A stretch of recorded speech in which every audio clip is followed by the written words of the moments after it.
Hello दोस्तों, आप सबका स्वागत है क्रैकर 10 यूट्यूब चैनल में। तो दोस्तों, आज हम लोग देखेंगे क्लास 10 हिंदी का मोस्ट VVI MCQ क्वेश्चन जो हर बार बोर्ड एग्ज़ाम में पूछे जाते हैं और इस बार भी पूछे जाने की संभावना है। तो चलिए हम लोग क्वेश्चन की ओर आते हैं। क्वेश्चन नंबर 1 हम लोगों का क्या है, नेताजी का चश्मा पाठ के लेखक कौन है। ये बहुत ही VVI है और कई बार एग्जामों में पूछा जा चुका है। तो कौन है नेताजी का चश्मा के लेखक? स्वयं प्रकाश, याद रखिएगा, ये बहुत ही VVI है। क्वेश्चन नंबर 2 हम लोगों का क्या है, नेताजी के चश्मा किस प्रकार का पाठ है। नेताजी का चश्मा ये किस प्रकार का पाठ है? तो ये आपका हो जाएगा कहानी। क्या था? नेताजी के चश्मा एक कहानी था। आप लोग पढ़े होंगे ज़रूर। क्वेश्चन नंबर 3 की ओर आते हैं। क्वेश्चन नंबर 3 में हम लोग का क्या है, हलदार साहब को दिनों पर कंपनी के काम के सिलसिले में उस कस्बे से गुजरना पड़ता था। कितने दिन में? हलदार साहब को उस दिन कंपनी के काम के सिलसिले में उस चौराहे से हर कितने दिन में? 15वें दिन में उस रास्ते से गुजरना पड़ता था। कितना? 15वां दिन में। ओके, याद रखिएगा, ये भी बहुत ही VVI है। क्वेश्चन नंबर 4 आते हैं। जितना भी बता रहे सब VVI है। क्वेश्चन नंबर 4 में क्या है, कस्बे के चौराहे पर किसकी मूर्ति लगी हुई थी। कस्बे के चौराहे पर किसकी मूर्ति लगी हुई थी? सुभाष चंद्र बोस की। किनकी? सुभाष चंद्र बोस की। बहुत ही VVI है। क्वेश्चन नंबर 5 क्या है, क्वेश्चन नंबर 5 नेताजी का चश्मा पाठ में नेताजी की प्रतिमा किस चीज़ की बनी हुई थी। तो ये आपका कौन सा चीज़? ये संगमरमर की बनी हुई थी। कौन सा? संगमरमर की चीज़ से बनी हुई थी। ये बहुत ही VVI है और कई बार एग्ज़ाम में पूछा जा चुका हुआ सवाल ही करा रहे हैं। आप लोग इनको अच्छे से रट लीजिएगा। क्वेश्चन नंबर 6 क्या है, क्वेश्चन नंबर 6 नेताजी का चश्मा पाठ में पानवाला किस तरह का व्यक्ति था।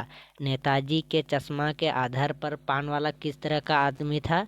एक मोटा, हंसमुख और खुश मिजाज व्यक्ति था। किस तरह था? मोटा, हंसमुख और खुश मिजाज व्यक्ति था। ये बहुत ही VVI है ये भी। क्वेश्चन नंबर 7 हम लोग का क्या है, कितने साल तक हलदार साहब काम के सिलसिले में उस कस्बे से गुजरते रहे। कितने साल तक? वो करीब कितना? 2 साल तक। कितना? 2 साल तक वो करीब गुजरता रहा उस कस्बे से। क्वेश्चन नंबर 8 क्या है, क्वेश्चन नंबर 8 हलदार साहब भावुक क्यों हो गए। वो कौन चीज़ के लिए भावुक हो गए? तो क्यों? बिना चश्मे की मूर्ति देखकर? नहीं, ये तो नहीं, इनको देखकर तो भावुक नहीं हुआ था। मूर्ति पर सरकंडे का चश्मा देखकर? नहीं, इनको देखकर भी नहीं। थर्ड क्या है, कैप्टन की मृत्यु का समाचार सुनकर? ना, ये भी नहीं होगा। ऑप्शन 4 पानवाला का व्यंग सुनकर? ना, ये क्या हो जाएगा इनका राइट आंसर? सॉरी, यहाँ पर मिस्टेक हो गया। यहाँ पर हम लोगों का होगा कैप्टन। कैप्टन की मृत्यु का समाचार सुनकर, जो उनको चश्मा पहनाता था ना, उनकी मृत्यु को सुनकर कौन? हलदार साहब भावुक हो गए थे। तो इनका राइट आंसर क्या होगा? कैप्टन की मृत्यु का समाचार सुनकर। कैप्टन की मृत्यु का समाचार सुनकर भावुक हो गए थे। ये बहुत ही VVI है ये क्वेश्चन भी। क्वेश्चन नंबर 9 क्या है, नेताजी का चश्मा पाठ में कैप्टन कौन है। नेताजी के चश्मा पाठ में कैप्टन कौन है? तो कैप्टन वो कौन था? वो चश्मे वाला था। कौन था? कैप्टन। एक चश्मे वाले को ही कैप्टन नाम रखा गया है। चश्मे वाला कौन था? एक चश्मे वाला था कैप्टन। क्वेश्चन नंबर 10 में हम लोगों का क्या है,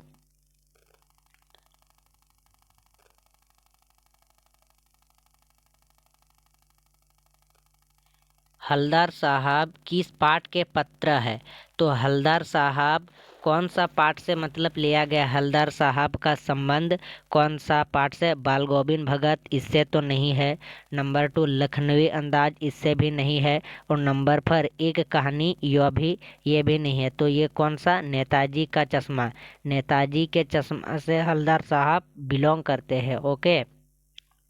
क्वेश्चन नंबर 11 क्या हम लोगों का? 11 नेताजी की मूर्ति में बार बार क्या बदल दिया जाता था?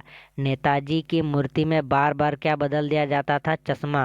राइट आंसर हो जाएगा चश्मा, टोपी नहीं, चश्मा, याद रखिएगा। बार बार क्या बदल दिया जाता था? चश्मा। क्वेश्चन नंबर 12 क्या है? नेताजी की मूर्ति पर चश्मा कौन बदलता था?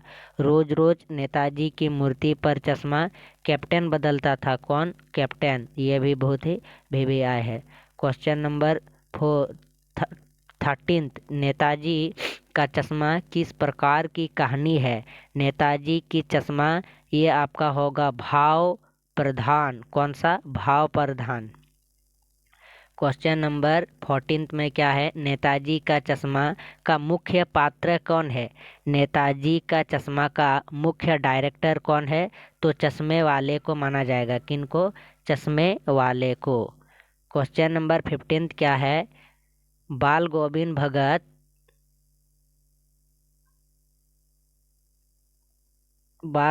भगत किस प्रकार का पाठ है? तो बाल गोविंद भगत ये कौन सा किस प्रकार का है? कहानी, ये तो था नहीं। नंबर 2 दिव्य निबंध, ये भी था नहीं। नंबर 3 यात्रा वृत्तांत, ये भी था नहीं। नंबर 4 रेखा चित्र, ये था। क्या था? ये एक रेखा चित्र था। Number question number 16 Ramvir Benipuri को क्या कहा जाता है? तो रामवीर बेनीपुरी को कलम का जादूगर कहा जाता है। क्या? रामवीर बेनीपुरी को कलम का जादूगर माना जाता है। क्वेश्चन नंबर 17 में हम लोग का क्या है? बाल गोविंद भगत किस कद के व्यक्ति थे? तो बाल गोविंद भगत नाटे कद के थे, नहीं। नंबर 2 क्या है? ऑप्शन 2 लंबे, नहीं। ऑप्शन 3 है आप लोग का मंझले कद, यस, यही हो जाएगा। बाल गोविंद भगत मंझले कद के व्यक्ति थे। कौन सा? मंझले कद के व्यक्ति थे। क्वेश्चन नंबर 18 बाल गोविंद भगत की उम्र क्या थी? तो उनका उम्र 60 वर्ष से ऊपर, बाल गोविंद भगत की उम्र 60 वर्ष से ऊपर की हो गई थी। क्वेश्चन नंबर 19 बाल गोविंद भगत किसको साहब कहते थे? तो बाल गोविंद भगत वो आपको का किनको? तो ये कबीरदास को साहब मानते थे। किनको? कबीरदास को साहब मानते थे। बाल गोविंद भगत कबीर को मानते थे साहब। क्वेश्चन नंबर 20 में हम लोग का क्या है? बाल गोविंद भगत की कला में निपुण थे। बाल गोविंद भगत किस कला में निपुण थे? तो वो संगीत, यानी वो बहुत ज़्यादा गीत गाते थे। क्या? संगीत में वो निपुण थे।